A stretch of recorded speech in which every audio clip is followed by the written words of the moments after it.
Di video kali ini saya akan membahas satu hal yang menurut saya ini sangat penting tapi ternyata dilewatkan oleh banyak sekali investor.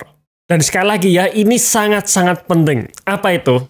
Beberapa waktu yang lalu melalui channel Telegram The Investor, saya membuat polling di mana saat bulan Mei kemarin sudah rilisnya banyak annual report dan saya menanyakan ke teman-teman semua nih, kira-kira sudah membaca annual report belum? Khususnya buat teman-teman yang sudah pegang emitennya.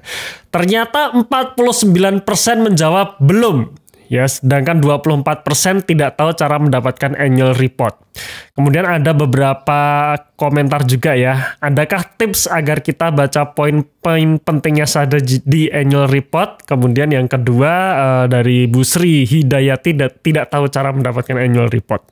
Nah, di video kali ini saya akan memberikan tutorial bagaimana cara kita mendapatkan annual report dan poin-poin penting mana saja yang perlu kita baca ya. Karena memang tidak semua halaman di annual report itu perlu kita baca, tidak hanya poin-poinnya saja. Sebelum saya membahas mengenai tutorialnya, saya ingin komentar dulu mengenai yang 49% ini tadi yang belum membaca annual reportnya. Pertanyaan saya adalah, kenapa kalian belum membaca annual reportnya? Padahal kalian adalah investornya. Ya, sekali lagi di sini kita bicara sebagai seorang investor, bukan trader ya, tapi investor jangka panjang. Yang dimana ketika kita membeli saham, artinya kita membeli bisnis perusahaan tersebut. Kalau kita seorang investor, maka membaca annual report itu wajib hukumnya. Tidak bisa tidak. Kenapa? Karena di annual report tersebut memuat informasi-informasi yang tidak bisa kita dapatkan dari laporan keuangan konsolidasian. Misalkan nih, seperti tinjauan bisnis, seperti berapa volume produksi yang dihasilkan pada tahun tersebut, berapa untuk target di tahun berikutnya, di mana saja wilayah operasional, apa saja tantangan-tantangan dari bisnis tersebut. Nah, semua informasi-informasi tersebut ada di dalam annual report-nya dan tidak ada di dalam laporan keuangan konsolidasian.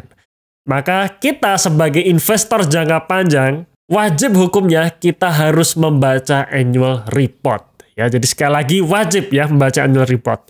Jadi yuk kita mulai membaca annual report sekarang juga. Oke, kali ini saya akan menunjukkan tutorial bagaimana cara mendapatkan annual report dan poin-poin mana saja yang perlu kita baca. Nah, case untuk video kali ini adalah kita akan membuka annual report dari PTBA. Kenapa PTBA? Karena PTBA ini menjadi salah satu saham yang ada di watchlist kami. Nah, untuk mengetahui apa saja saham-saham yang ada di watchlist kami, silahkan teman-teman bisa download e-booknya secara free. Ya, linknya ada dalam deskripsi di video ini atau dalam kolom komentar yang sudah kami pin ya. Jadi sekali lagi silahkan teman-teman untuk download e-booknya dulu. Oke, ada dua cara untuk kita mendapatkan annual report ya. Yang pertama melalui websitenya bursa atau kita masuk di idx.co.id. Yang kedua kita bisa cari di website emitennya. Nah, kita akan coba salah satu dua-duanya ya. Kita akan coba dua-duanya. Oke, yang pertama kita akan mencari annual report dari websitenya bursa ya. Jadi kita bisa masuk ke websitenya bursa yaitu di idx.co.id. Ya. Nah, tampilan websitenya bursa seperti ini. Kita tinggal pilih di laporan di menu ini, perusahaan tercatat ya, perusahaan tercatat. Kemudian kita bisa pilih laporan keuangan dan tahunan atau keterbukaan informasi. Ya, kita coba ya di laporan keuangan tahunan. Nah, di sini kita tinggal search PTBA. Ya, kemudian kita pilih di sini laporan tahunan tahun 2023. Periode untuk tahunan ya. Nah, di sini teman-teman bisa lihat nih, ada annual report 2023 PTBA. Nah, teman-teman bisa cek satu persatu kira-kira mana yang merupakan annual reportnya ya. Nah, di sini ternyata bukan.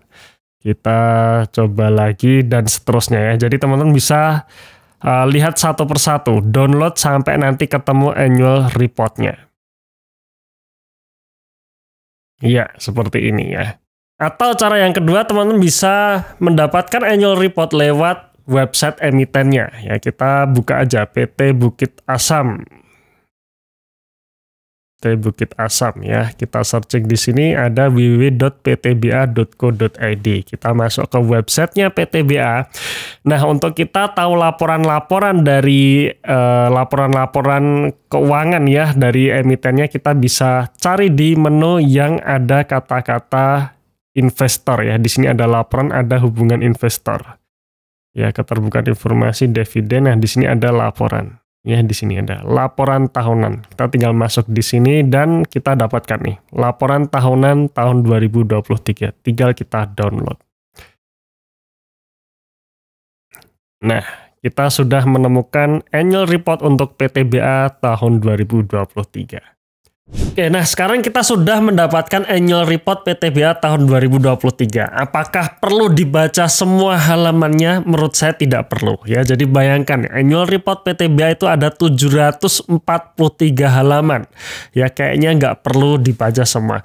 Lalu kira-kira bagian mana saja yang perlu kita baca? Nah, kita bahas ya. Annual report di halaman depan biasanya ada ikhtisar kinerja. Teman-teman bisa baca itu. Ya, jadi seperti ini ya, ikhtisar kinerjanya misalkan produksi dan pembelian batu bara sepanjang tahun 2023 41,9 juta ton dan sebagainya ya. Nah, di sini bisa teman-teman baca. Cuman yang poin pentingnya yang tidak boleh terlewat adalah di sini.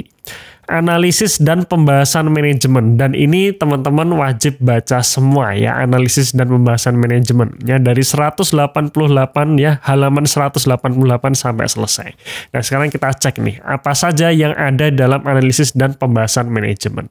Ya, halaman 188 analisis dan pembahasan manajemen. Nah, ini perlu teman-teman baca semua karena di sini ada banyak sekali informasi yang tidak bisa kita dapatkan di laporan keuangan konsolidasian ya. Yang pertama mengenai tinjauan perekonomian dan industri, yaitu kondisi makro global saat ini. Teman-teman akan mendapatkan informasi tentang makro di postingan ini ya, atau di artikel ini.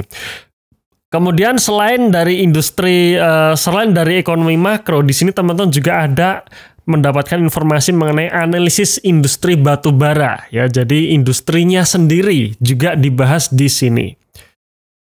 Kemudian selain dari industri sendiri, teman-teman juga akan mendapatkan informasi mengenai kebijakan strategis perusahaan ya. Jadi dari makro, kemudian industrinya, kemudian strategi perusahaannya. Teman-teman akan mendapatkan di sini juga. Selain itu, teman-teman juga akan mendapatkan mengenai pangsa pasar PTBA secara nasional dan juga ekspor ada di sini juga. Ya, termasuk juga tinjauan operasi per segmen usaha. Teman-teman juga akan dapatkan di sini. Di bab ini juga teman-teman akan mendapatkan informasi mengenai target dan realisasi di tahun 2023 serta prospek atau proyeksi untuk tahun 2024-nya. Nah, dengan membaca annual report dari emiten-emiten yang kita miliki, otomatis kita akan mendapatkan informasi secara utuh mengenai prospek bisnis perusahaan dan kita pun makin conviction untuk meng-hold saham tersebut walaupun harga sahamnya sedang koreksi. Jadi gimana nih, sudah baca annual report-nya belum? Kalau belum, yuk kita baca mulai sekarang.